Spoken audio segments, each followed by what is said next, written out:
Биринчиден саламатсыздарбы? Ошо бизди чакырганыңыздар үчүн алгач ыраазычылык билдирип кетейин. Анан бул чыгармачылык өнөр дейбизби? Чыгармачылыкка келип калышымдын себеби мындай асмандан түшө калып же болбосо буяктан түшө калган нерсе болгон жок да.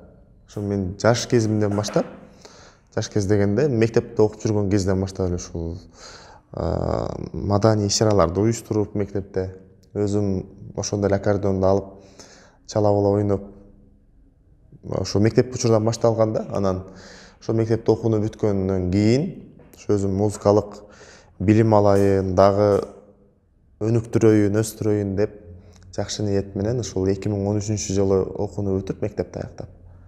Анан 2013 ошол эле жылы күзүндө ошол Ош мамлекеттик университетинин искусство факультетине келип тапшырдым. Ошол ал жерде 4 жыл окудум. 4 жылда университеттин маданий иш-чараларына катышып үйрөндүк көп нерсени. Акырындан такша алып келе жатабыз. Аккордеондо Эгемберди Талипов белгилүү обончу агайдан окудум. Вокалдан Манас Кожомжаров агайдан сабак алдым. Ага кошуп эле ошол жерде иштеген баардык мугалимдин бир жакшы нерселерди үйрөнгөнгө аракет кылдык колдон келишинче. Азыр деле мен баягы толук кандуу жетилип бышкан ырчымын деп деле обончумун деле эсептебейм. Өнөр ушундай экен да, өнөр деле эмес, баардык нерсе ушундай болсо керек деп ойлойм. Өзү бир адам багыл ошол нерсенин, мисалы өнөрбү же болсо кандай кесип болсо мен пигине жеттим деген нерсе бул жаңылыштык болот экен да. Улам заман алмашат экен, өзгөрүү болот экен, жаңы нерселер чыгат экен. Музыкада деле ошондой, үйрөнгөн сайын жаңы нерселер пайда боло берет. Ошо үйрөнүп келе жатабыз. Ошол сиз жогоруда айткандай быйылкы жылы ушул убакка чейин үйрөнгөнүмдү өзүмдүн жолдошторума, тең туштарыма ошо мени билип жүргөн, угуп жүргөн жакын санаалаштарыма бир отчеттук кылып, анан өзүмдүн устаттарымдан, ушул улуу инсандардан батасын алып, анан бир жакшыраак дагы изденсем деген ниет менен ушул 2021-жылы өзүмдүн алгачкы тушоо кесүү концертимди берип, ийгиликтүү өткөрүп алдым. Негизи баардык эле жумуштун оорчулугу, анан ырахаты да болот эмеспи? Ырчылыкта деле ушул чөйрөдө деле, өнөр чөйрөсүндө деле ошондой оош кыйыштар болот. Айрыкча жакшы жаман сөз көп айтылат. Ошого чыдаш керек экенин үйрөнүп келе жатам. Анан бирөө жакшы айтат экен, бирөө жаман айтат экен. Анан ал нерсе чыдабай кетип калсаң, анда кыйын болот экен. Ошол нерсени тандагандан кийин, эмнени максат кылгандан кийин ошонун төбөсүнө жеткенге мен ар убак аракет кылганды үйрөндүм.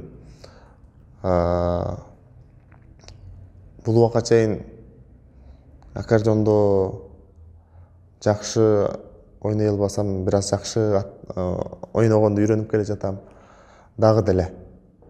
Анан алдыда пландар. Мен бул убакка чейин көбүнчө аткаруучу катары биздин ушу 60-жылдардан баштап чыккан салттуу обончулардын ырларын аткарып жүрчүмүн. Эми мындан ары ушу концерт максаты ушундай болгон. Обончу катары калыптансам деген бир жакшы ниет болгон. Ошо концертимде өзүмдүн жараткан обондорум дагы ырдалды. Өзүмдүн аткаруумда, анан ошол бизде окуган студенттерибиздин аткаруусунда. Ошол алдыдагы эң негизги план жакшы обондор жаратсам деген бир жакшы ниет бар. Неме акыркы мезгилде өзүңүз жана жогоруда айткандай салттуу музыкага басым жасаган биздин жаштар азыраак да, көп эмес азыраак. Мен ошондой болуп калыптандым. Жаш кезимде эле ошол улуумдун ырларын угуп, анан мен дагы ошолордун бир аз калтырып кеткен жакшы обондорун, ошол салттуу музыканы бизден кийинки жаштарга бир калтырсам деген жакшы ниет, жакшы бир ойлор бар. Анда ырлар аябай көп. Мен ошолордун бирөөсү белгилүү обончу, аткаруучу, көп кырдуу талант Майрамбек Осмонов агабыздын Кусалык деген чыгармасын аткарып бергенге аракет кылайын. Көптөн бери тынык болуп калып дагы концерттен бери давай.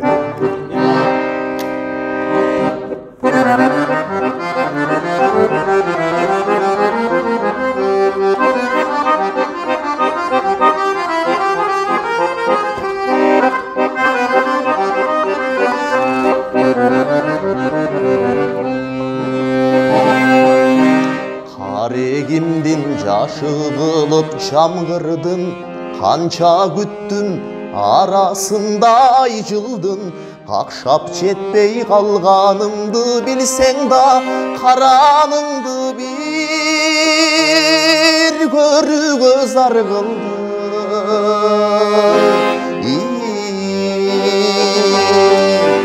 Ажыратты бизди мезгил ташкыны, айыкпаган жүрөктө күйдү артпы бул. Мен бактылуу боло албадым кантейин, сен өзүңдү сезсең болду бактылуу.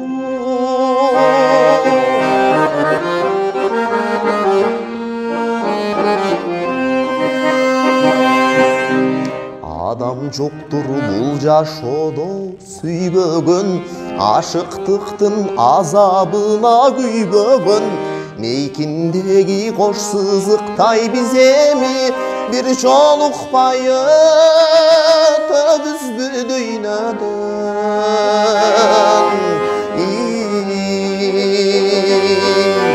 Ажыратты бизди мезгил ташкыны, айыкпаган жүрөктө күйдү артпы бул. Мен бактылуу боло албадым кантейин, сен өзүңдү сезсең болду бактылуу.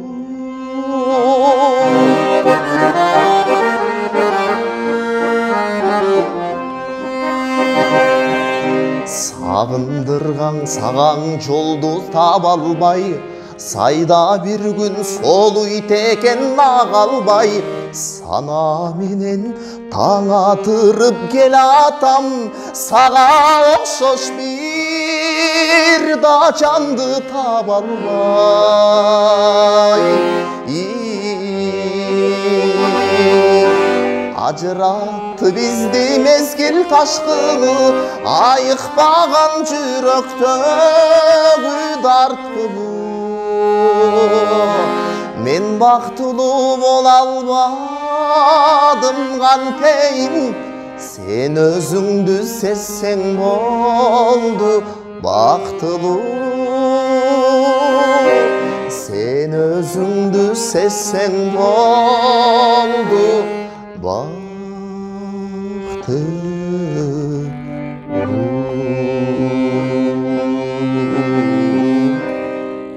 Акындар бар болуш керек, бар.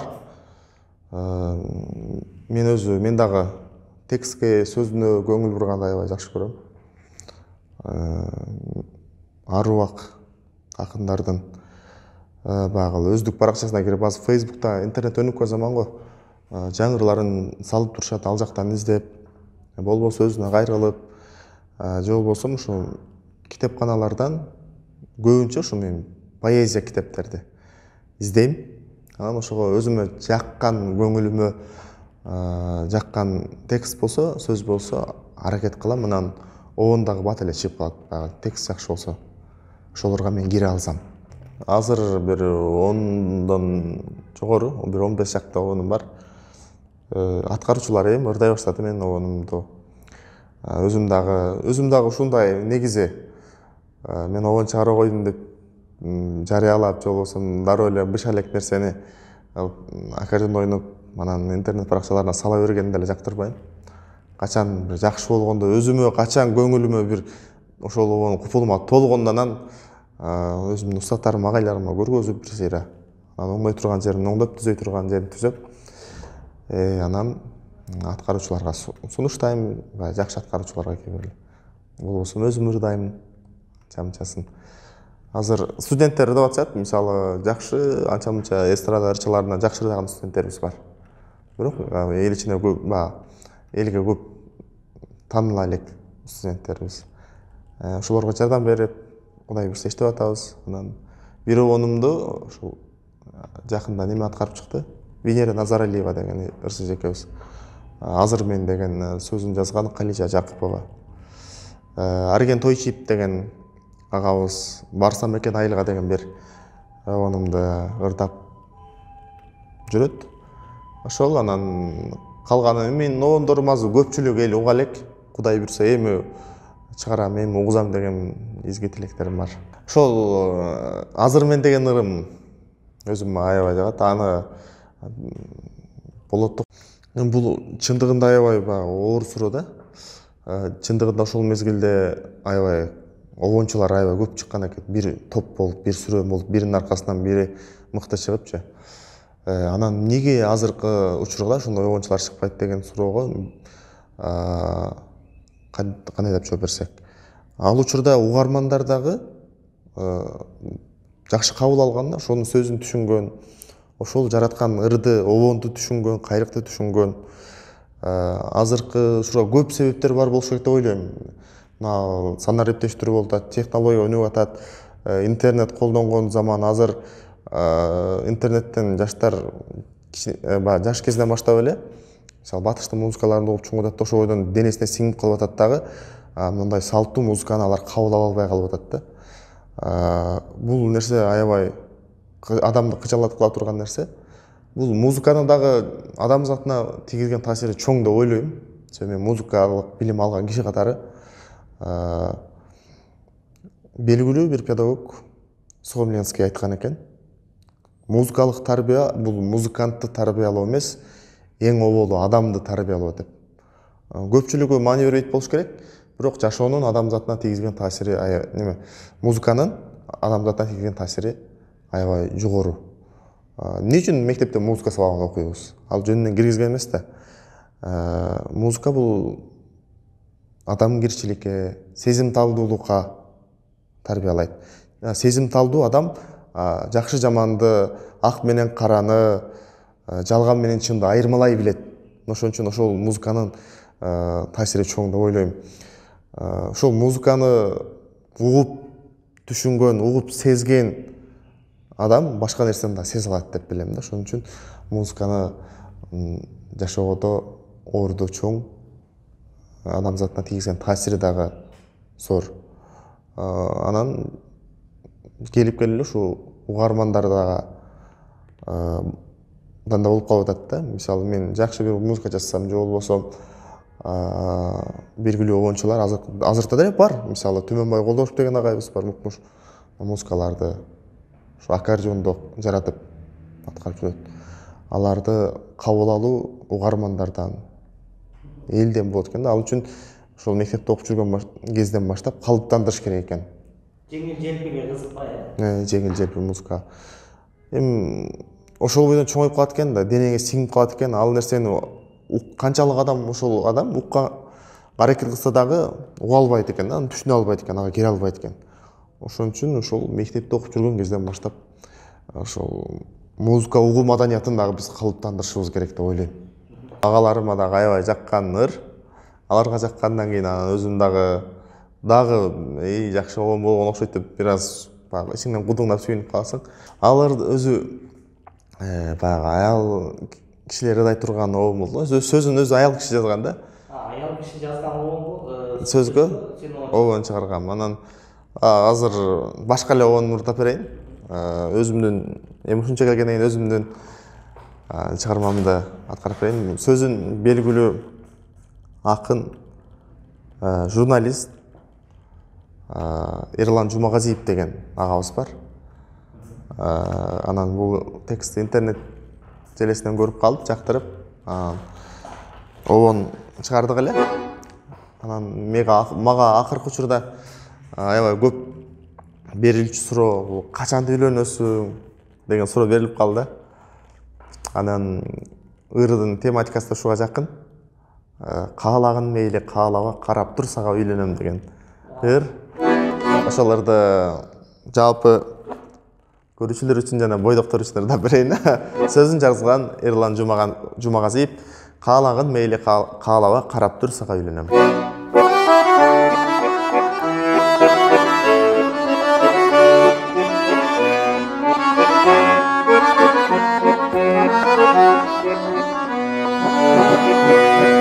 Сезимге салдың дүрбөлөң, сенчелик эчким сүйбөгөн, өмүрлө шарым болбосоң, өзүңсүз агантип күн көрөм.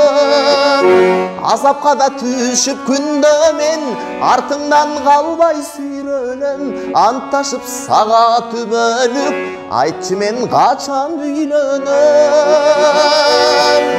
Сага мен качан үйлөнөм.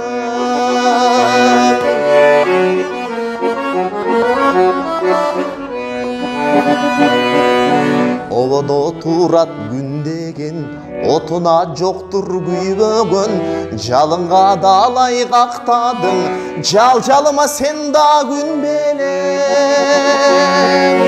Азапка да түшүп күндө мен, артыңдан калбай сүйрөлөм, анташып сага түбөлүк, айтчы мен качан үйлөнөм. Сага мен качан үйлөнөм.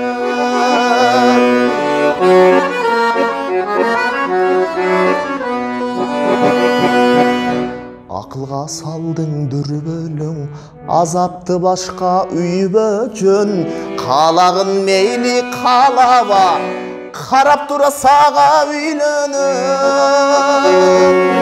Азапка да түшүп күндө мен, артыңдан калбай сүйрөлөм, анташып сага түбөлүк, айтчы мен качан үйлөнөм. Сага мен качан үйлөнөм. Баары бир сага үйлөнөм. Концерт берүү бизде мындай. Биз Ошмунун искусство факультетин бүтүп калдык. Ошол жерде менден улуу бүткөн, жогорку курста окуган агалар, эжелер баары жогу бүтүп кетип атканда, как эмнени үйрөндү ошол убакка чейин. Отчеттук концерт берип, бүтүп кетчү. Анан мен да студенттик мезгилде берем деп, ана берем, мына берем деп атып, концерт бере албай калгам. Университеттен келди. Анан кийин ушундай да ойлондум, баарын чогултуп эле дагы өзүмдүн обонторумду жаратып, анан берейин деп. Былтыркы жылы пландагам, анан кырдаалга, дүйнө жүзүндө болуп жаткан кырдаалга байланыштуу калып кетти. Анан ошо ойдон дагы бир аз жалкоолук кылып, ойдо жок эле жүргөн быйылкы жылы, бирок ойдо бар эле башка жылы деп. Анан чындыгында баягы элибиз концертке мындай жакшы музыкага, жакшы сөзгө баары чогулуп, бир чер жазышып, бир концерт көргөндү сагынып калган убак болуп калды да. Анан ошо ойлонуп, ушул убакка чейин үйрөнгөн ырларымды, чыгарган обондорумду баарын тизмектесем, ошо бир концерттик болуп калыптыр. Анан ушул ак бата алып алып, дагы улуу жолго, ушул чыгармачылык өнөргө аттанайын деп, ушул Жолбол Алибаев агайым баштаган Кыргыз Республикасынын эл артисти. Ушул сыяктуу агайларыман, эжекелер менен бир жакшы ак батасын алып алып, анан аттанайын деп ниет кылдым. Концертти пландаган элек. Досторум, чогуу иштеген ушул Ош мамлекеттик университетинин жааматы, көпчүлүк адамдар, жакындарым жардам беришти. Негизи баягы сырттан караган менен оңой эле көрүнөт да, концертте билетти чыгарат, анан драм театрдын арендасын берет, анан барып ырдап коет да депчи. Бирок уюштуруу иштери дагы татаал экен. Себеби менде элге окшоп, менде продюсер деген, менеджер деген нерсе жок. Баарын өзүм чуркап, өзүм уюштурганга аракет кылдым. Жакшы адамдар, өнөрдү сүйгөн, өнөрдү колдогон адамдар жардам беришти. Ушул эфирди көрсөтүүнү көрүп аткан болсо, аларга дагы чоң рахматымды айтам. Баягы жалгыз адамдын колунан эч нерсе келбейт да. Ошол жакын саналаштар жардам беришти. Анан эми ошо концерттен кийин кандай шыктануу пайда болду? Концерттен кийин чындыгында аябай жакшы бир шык дейбизби, кандай айтсак туура болот. Бир жакшы кызыгуу дагы артат экен. Абдан толкундануу болду концерт учурунда. Андан кийин өзүм дагы ойлодум, дагы мен көп обондор жаратышым керек, изденишим керек. Эми концерт бергенден кийин болду деген нерсе бул өтө туура эмес болуп калат. Концерт берген авырат ошончо жүктө мойнуңа алып атасың да. Кудай буйруса, дагы алдыда жакшы пландар бар. Эми өзүмдүн студенттерим менен бирге дагы бир жакшы чыгармачылык кечелерди, концерттерди уюштурсам деген ниеттер бар. Анан 2 жылда бирден өзүм деле салтка айландырып, эми өзүмдүн эл көп тааныбаса дагы өзүмдүн чөйрөмдөгү угармандарым, көрөрмандарым бар деп ойлойм. Ошолор үчүн, музыка сүйүүчүлөр үчүн, сөз менен жакшы обонду баалаган инсандар үчүн сөзсүз түрдө мындай концерттер керек. Негизи эле концерт, спектакль, ушундай маданий иш-чаралар шаарыбызда, биздин өлкөбүздө болуп турусу абзел, себеби азыр адамдын баары саясатка кирип кеткен заман жашап атабыз. Ошон үчүн мен өлкөнүн тынчтыгын тилейм. Өлкөбүздө тынчтык болсо, музыка жаңырып турса, ана ушуга эле жеткирсин да. 2 күнүн биринде плакат кармап кет болгондон көрө, митинг болгондон көрө, концертке барып, концерт көрүп, спектакльге барып, бир жакшы өзүңдү күзгү сыяктуу да спектакль. Театр жашы күзгүсү деген ошол бекерден айтылбаса керек. Айтор ушундай нерселер көп болушу, маданий иш-чаралар көп болушу мен каалайт элем. Себеби жаштарыбыз дагы ошондой нерселерге катышса, көрсө, ушундай колумда жашагым келет мен. Жамгырдагы кусалык дегендер сөзүн жазган Зайырбек Ажыматов, обону Элмирбек Иманалиев.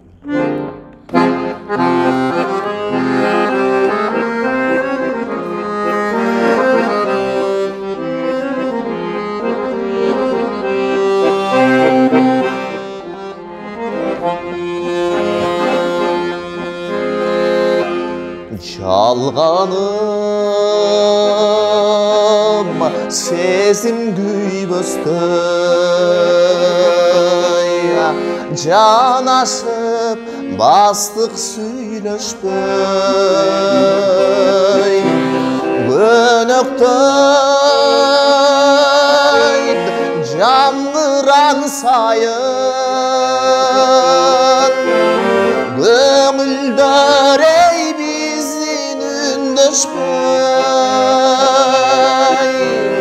башкабы айтчы сыйларың, башкабы айтчы кыйбарың, шоругун коштоп жамгырдын, шолоктоп, шолоктоп, ай шолоктоп, неге ыйладың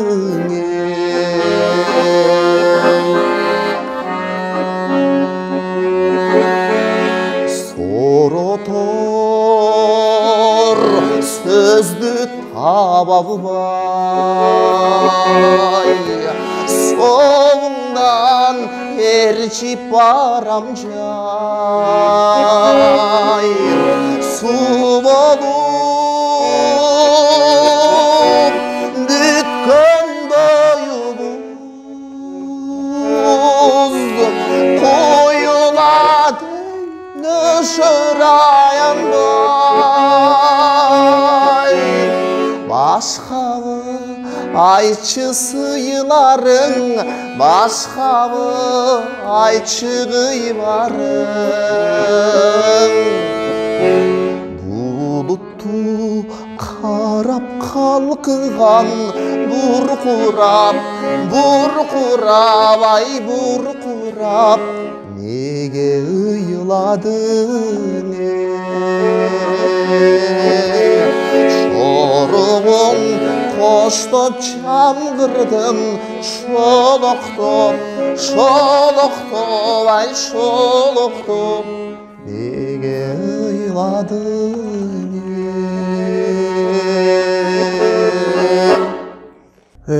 Маданият деген бул жалпылап алынган түшүнүк да эми. Сиз айткандай концерт көрүү маданиятын үйрөнүшүбүз керек.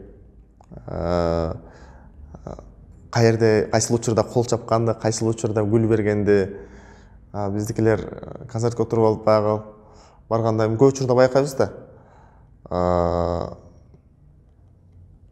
Телефон чукулап же болбосо концерт бирөө ырдап атса, эки адам сүйлөшүп, ошону көргөн ырчы деле ырдагысы келбейт да. Өнөр адамдары ушунчалык кол чаап, коштоп сүрөт турса ушунчалык ачылып, ушунчалык берилип ырдайт деп ойлойм. Анан бул концерт көрүү маданиятын негизи эле маданияттуулукка чакырышыбыз керек жаштарды. Биз өнөр адамдар өзүбүз аракет кылышыбыз керек. Буга эми көп нерселер себеп бар да. Мисалы, азыр концертке элди топтош кыйын. Себеби интернет өнүккөн заман баары ким каалаган ырчысын, каалаган ырын үйүнө жатып алып уга берет. Анан мисалы ырчыларыбыз азыр тояктарда көп ырдап калды. Эми анан тойдон эле көрүп алдым, же угуп алдым. Ушундай нерселер көп болуп кетет. Концертке барып, концерттик залга барып, театрга барып, же филармонияга барып, бул концерт көрүү деген бул башка ырахатты тартып алат да. Ошон үчүн мен биздин замандаштарды, өзүмдүн тең туштарымды концерт көрүүгө, ошол театрга барып, анда-санда бир спектакль деле өзү күндөлүк боло бербейт. Ошол нерсеге барып көрүп, жакшы нерсе, ырахат алып келүүсүн мен каалайт элем. Кыскасы айта берсе, проблема маданият тармагында аябай көп. Аябай көп. Ошону биз жалпылап, сизге окшогон жаштар айтып деп түшүндүрүп, сиз бир адамга айтсаңыз, мен эки адамга айтсам, ошентип калыптандырышыбыз керек да. Биз азыр эмне болуп калдык? Биз аябай кайдыгербиз да. Ошо өзүңдүн жумушуң менен кой, жөн эле тынч жүрөйүнчү деген заманга чыгып атабыз да азыр. Өзүм окатым эле кыла берейинчи депчи. Антайын десең, кайдыгер болуп калат экен, кийинки мууну дагы биз өткөрүп беришибиз керек, татыктуу айтып дешибиз керек. Ал биздин жарандык, адамдык парыз милдетибиз деп эсептейм да. Сөзүн жазган Сатканбай Момуналиев, обону Төмөнбай Колдошов сиз жөнүндө.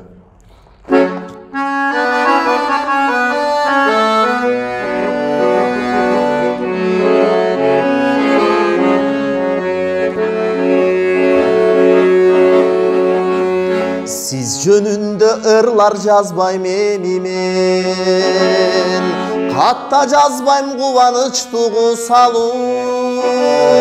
Сымбатыңыз суктандырып турса да, жүрөгүңүз эркиңиз да тушалуу. Сымбатыңыз суктандырып турса да, жүрөгүңүз эркиңиz da tuşalуу.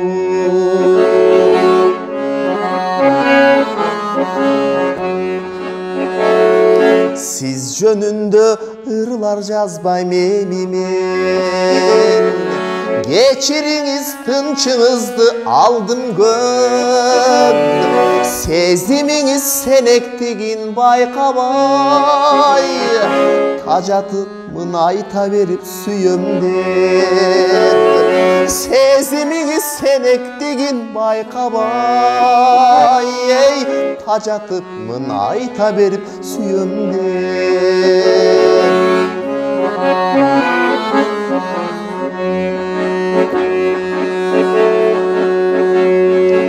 Ырлар жазбайм сагыныч тугу салуу. Күнөөлөбөйм сүйбөдү деп сизди мен. Сезим жамбо бактысыздык чоң кайгы. Сүйүп сарлоо зор бакыт деп түшүнөм.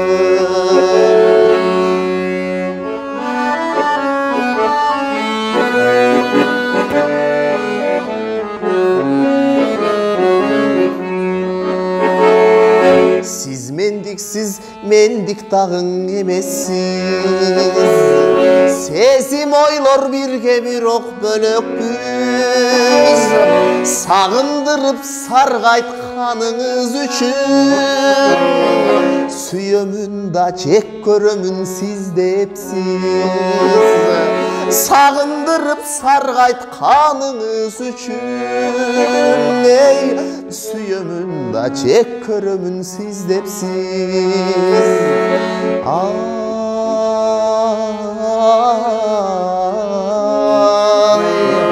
Siz жөнүндө ырлар жазбайм эми мен. Siz жөнүндө ырлар жазбайм эми мен.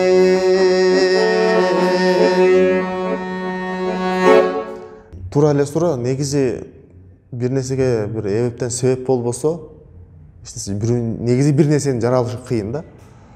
Таасирленесиң. Анан бул ашыктык албетте акынды акын кылганда ашыктык дейт го, ансыңардай ырчы обончулар деле ушул ашык болгондон, бир нерсеге катуу берилгенден, ойлонгондон, ичте бир бук же болбосо бир жакшы бир сезим кыйнагандыктан анан ошол нерсени ыр аркылуу, ошол кайрык аркылуу, добуш аркылуу чыгат экен да. Бизде деле ошондой, мисалы менде деле ошондой. Ашыктык болбосо, ичте бир жакшы сезим болбосо, ыр кантип жаралмак?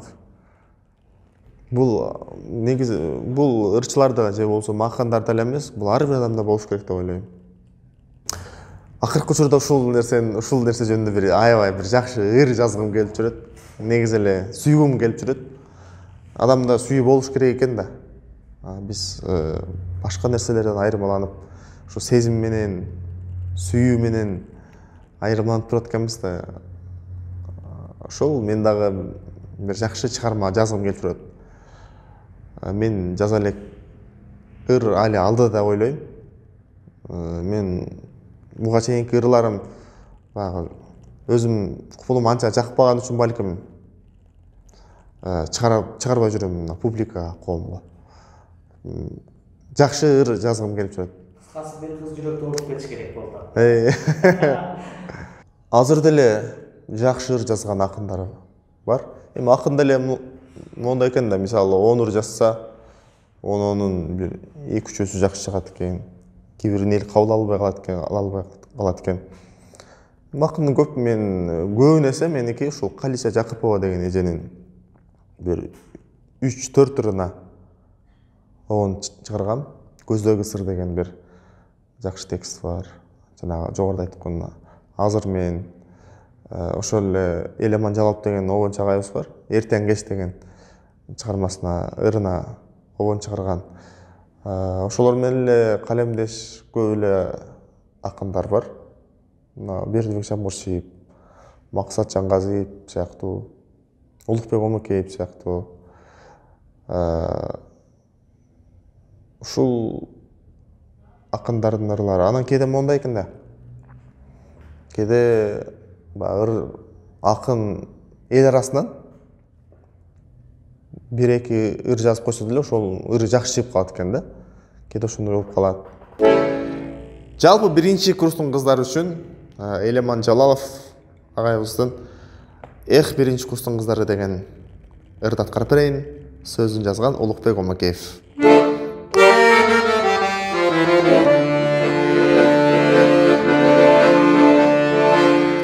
Кызыл жүз тегерек бет, жамандык көрелек көп.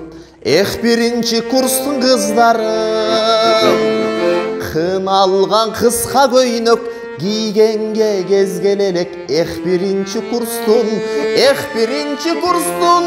о биринчи курстун кыздары, кыналган кыска көйнөк кийгенге кезгелелек. Эх, биринчи курстун кыздары.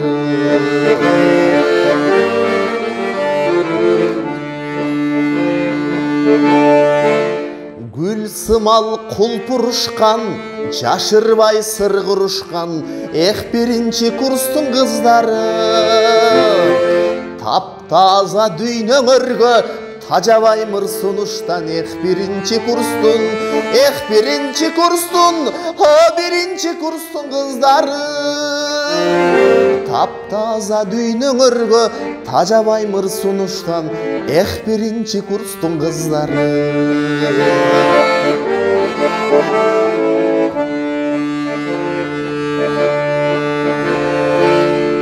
далай суу кечесиңер чоң курска өтөсүңөр биринчи курстун кыздары окшобой бүгүнкүгө өзгөрүп кетесиңер биринчи курстун биринчи курстун биринчи курстун кыздары окшобой бүгүнкүгө өзгөрүп кетесиңер биринчи курстун кыздары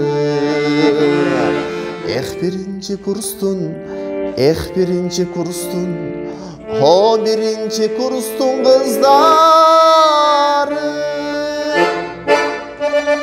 келечекте ырчы аткаруучу обончу болом деген биздин жаш өспүрүмдөр болсо мен аларга аракетти анан ушул тынбаган эмгекти каалайт элем. Анан чыгармачылыкты көбү ойлошот да, сахнада тартап жүрсөң, төш тартап жүрсөң, булардын жашоосу укмуш депчи. Анан жогоруда айтып өткөндөй жакшы сөз болот, жаман сөз ээрчийт. Ошолордун баарына чыдаган адам гана бир жакшы чыгармачы адам болот деп ойлойм. Жакшы аракет, изденүү, анан оош кыйыштарга чыдагыла демекмин. Дагы бир жолу сиздерге чоң рахмат. Негизи ушундай эфирде эле эмес, биз өнөр адамдары, чыгармачыл инсандар баягы бизден дагы чоң агайлар, эжекелер көбүрөөк бир жакшы темаларды алкагында маектешип, ошолорду интернет желилерине киргизип турсак, алар жаштар көрүп бир жакшы нуккага өзгөрүлсө деген бир жакшы ойлорум бар. Себеби жогоруда айтып өтпөдүмбү? Баары интернет баракчасын ачтың эле бир негатив. Анан бирөө мынтип кетти, анан тигинтип кетти, уруп койду, анан сабап койду, анан саясат, анан бирин-бири ушактаган эл деле тажап калды да мынданчы.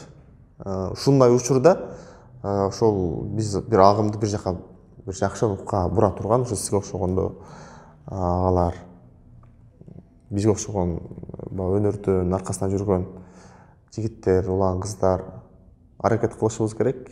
Анан ошо көрүүчүлөргө, сиздерге дагы бекемден соолук, оор суркадан кыргыз элибиз аман болсун. Ырды сүйгөн, ырды баалаган биздин угармандарыбыз, көрөрмандарыбыз көп болсун. Баягы ак канаттан суу агат деген кыргызда жакшы сөз бар. Илгертен кыргыз эли ошо талантты баалап келген, таланттуу инсандарды өстүрүп таптап келген. Ошондой инсандар дагы арабызда жок эмес деп билем, үмүттөнөм. Сиздерге дагы чоң рахмат, бар болуңуздар. Урматым менен Тогдорбек Акмалиев.